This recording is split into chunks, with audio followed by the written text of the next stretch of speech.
अस्सलाम वालेकुम दोस्तों। तो कैसे हैं आप? उम्मीद करता हूँ सब दोस्त बखैर व आफ़ियत होंगे। तो आप देख रहे हैं दोस्त चैनल ज़ैद असील ऑफिशियल। तो दोस्तों आज की हमारी इस वीडियो का जो टॉपिक है वो वैक्सीन के हवाले से है। अक्सर दोस्त ये कह रहे होते हैं कि जब चूज़े जो हैं अंडों में से निकलते हैं तो कुछ अर्से बाद वो बीमार हो जाते हैं या मर जाते हैं।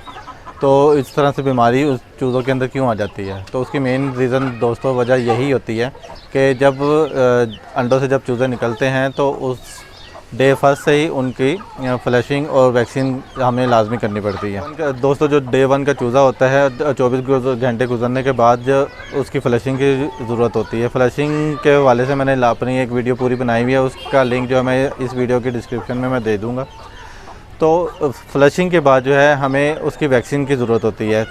वैक्सीन दोस्तों आपने जो अभी आपके हेल्दी और सेहतमंद बर्ड्स होते हैं उनको करनी होती है। जो आपके बीमार बर्ड्स होते हैं उसको आपने उनकी वैक्सीन जो है वो नहीं करनी होती है। अगर आप अपने बीमार बर्ड्स को वैक्सीन करेंगे तो वो उस वैक्सीन से ही मर जाएंगे। तो वो वैक्सीन किस तरह से करते हैं, वैक्सीन का शेड्यूल क्या होता है? तो दोस्तों जो पोल्ट्री फार्म्स होते हैं उनके लिए तो वो पूरा शेड्यूल होता है जिसको हर एक शेड्यूल के हिसाब से उन्होंने वैक्सीन करनी होती है। और उसके अलावा जो दूसरे शौकीन हज़रात जो होते हैं जिन्होंने अपनी छतों पर या थोड़े लेवल पर जो इन्होंने अपना सेटअप बनाया होता है उसके अंदर चंद वैक्सीन जो है वो लाजमी करनी पड़ती है जिससे आपके बर्ड जो हैं बीमारियों से महफूज रहते हैं। तो वो उसके बारे में मैं आपको बताता चलता हूँ कि जी जब चूज़ा निकलता है फ्लशिंग के बाद आपको 7 दिनों के अंदर, एक हफ़्ते के अंदर जो है आपको पहली वैक्सीन जो करनी पड़ती है वो IBH 120 करनी पड़ती है। अगर IBH 120 करते हैं तो ठीक है, अगर वो नहीं अवेलेबल होती है, अगर वो नहीं मिलती तो फिर आपको जो है NDIB करनी होती है। NDIB करने के बाद दोस्तों जब अब 15 दिन हो जाते हैं, 15 दिन का चूज़ा हो जाता है तो फिर आपको गम्बोरों की जो वैक्सीन है वो करनी होती है। गम्बोरों की वैक्सीन करने के बाद जब तीसरी वैक्सीन करनी होती है वो एंटी लसूटा की वैक्सीन होती है। तो जब आपका चूज़ा जो है 20 दिन का या 25 दिन का हो जाता है तो फिर आपको एंटी लसूटा की जो है वैक्सीन वो करनी पड़ती है।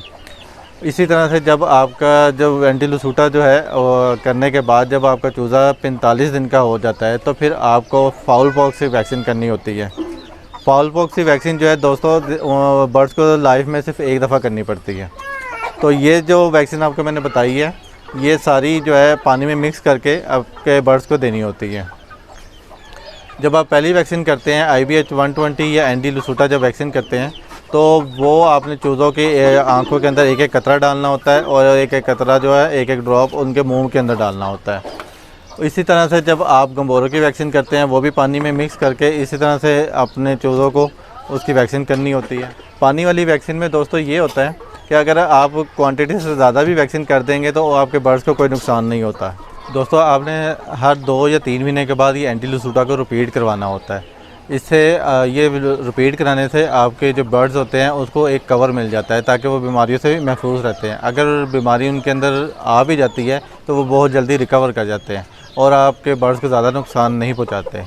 तो दोस्तों ये एंटी लसूटा जो है ये सबसे सस्ती तरीन वैक्सीन है। अगर हमारे जैसा लाहौर के अंदर मुर्गी खाने से लेने जाएँ तो ये 20 रुपये का आपको वैक्सीन मिल जाती है।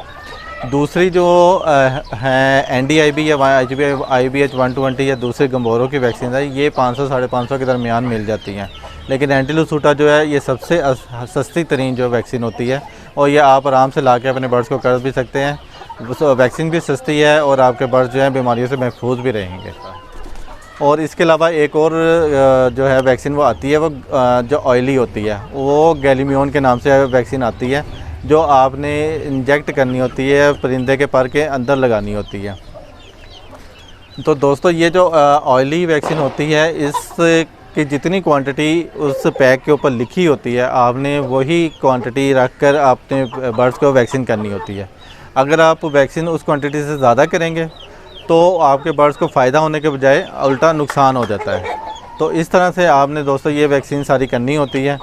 तो उम्मीद है आपको हमारी ये वीडियो आपकी पसंद आई होगी। अगर आपको हमारी ये वीडियो पसंद आए तो लाइक कीजिएगा, शेयर कीजिएगा और सब्सक्राइब करना मत भूलिएगा। नेक्स्ट इंफॉर्मेटिव वीडियो में दोबारा मुलाकात होगी, तब तक के लिए इजाज़त दीजिए। अल्लाह हाफिज़।